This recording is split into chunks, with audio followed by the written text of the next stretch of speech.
Hello, everybody, and this is your host, and welcome back to the channel. And this time we have in the house a cabin crew member. After a special request, and after she was able to wind up her work, we were able to get her on the show today. Hello, so good morning, everybody, and we are back on the podcast today on Sunday. And today I have a guest in the house who is a flying air hostess. And then I'm not going to disclose the company, but she's in this career from long.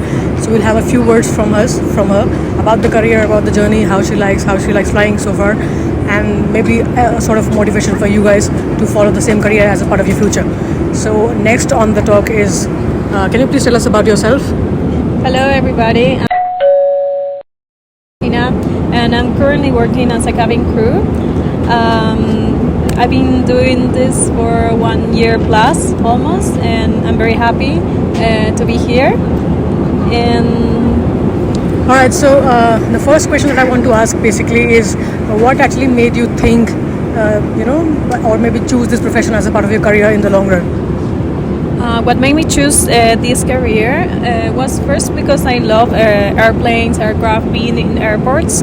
Also, I was doing pilot training, so I think this could get me closer to that dream I have.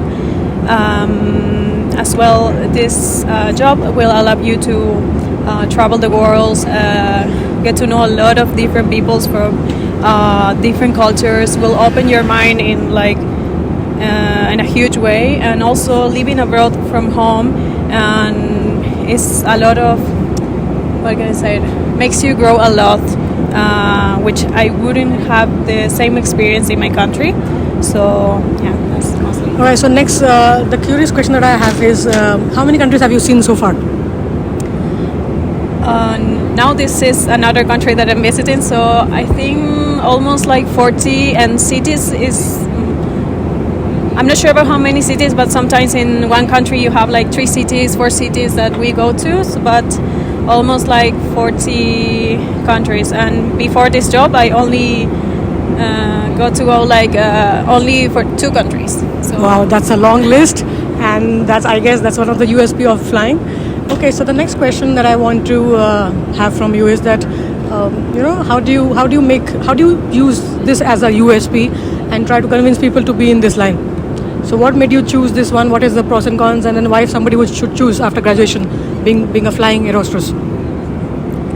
The pros and cons, right? Yeah. So what made me choose this is first, as I said before, I love the aircraft. I love aviation in general, and will make me achieve another dream that I have. So that's the first thing. The second thing is of course, visiting the world. You get to travel.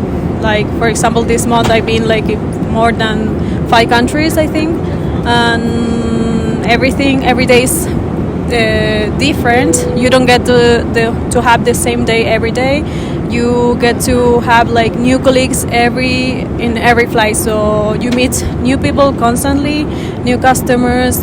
You can hear stories from them.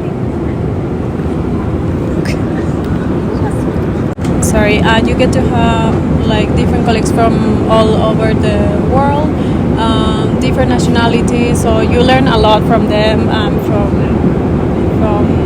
other cultures, as I said.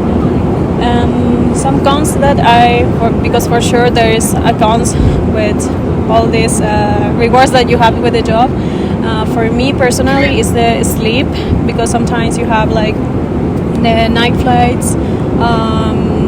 So yeah, sometimes you're very tired. Your body wants to sleep at night. So being awake is the hardest things. Jet lag. Sometimes when we fly, for example, to Australia, and there's a huge difference in time, the time difference. So that is the biggest part. Being away from home as well.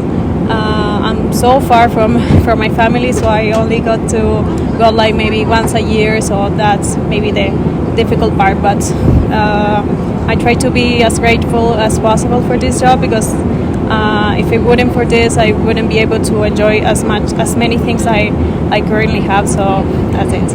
All right. So, and the last question that I want to ask her, because she has a very busy schedule, I don't want to disturb her schedule. So, the last question I want to ask is somebody who after graduation want to be in this line. So, what is the basic career path? Like what should they do next? For me personally, what I do is to gain experience in customer service. At least have a job, whatever job is would be fine. Maybe hotel, server, any job that gets you in contact with people will definitely add experience. As well, for example, something I did is like working on yourself, like preparing for the interview. Like if you really want it, you have to maybe take a flying school. Go to a flying school. Maybe no. This is like an extra that I did because I wanted. But for me, I really prepare the interview. Really review the airlines that you want to go for. Try to prepare answers for questions that can be in an interview, because if you just go for for the interview without being prepared, yes, you can still maybe get the job, but if you prepare, it will be better. Like for me, when I knew that I can join the airline, I start preparing like months ahead, practicing my questions. Also, you have to know yourself, like know your weaknesses, know what you're good at, because that's how you're gonna sell yourself to the recruitment team and everything. Because if you don't even know what your skills, how good you are, what you can offer to them, that is the best advice I can give you. Like work on yourself, investigate the airline you want to, and that's it. Right, so thank you for this detailed explanation and insights from a part of her life and career. And I would just last request her to give a few, like any advice, suggestions to the audience, whosoever is listening to the podcast. Any advice that you would like to give to the audience of the channel? More about any life advice, any suggestions? Just follow what you want, follow your dreams, follow what you want to do in life. Don't stay in a place that you don't want to be. Life is too short to be maybe in a job that you don't want, and be grateful for what you already have. That's it. Right, so that's a very warm and nice, sweet advice. Thank you so much for being with us on the show. So we can say bye, right? Bye. Thank you so much for listening. Thank you so much for giving your time to us. Thank you. Have a good day. Thank you so much. Thank you.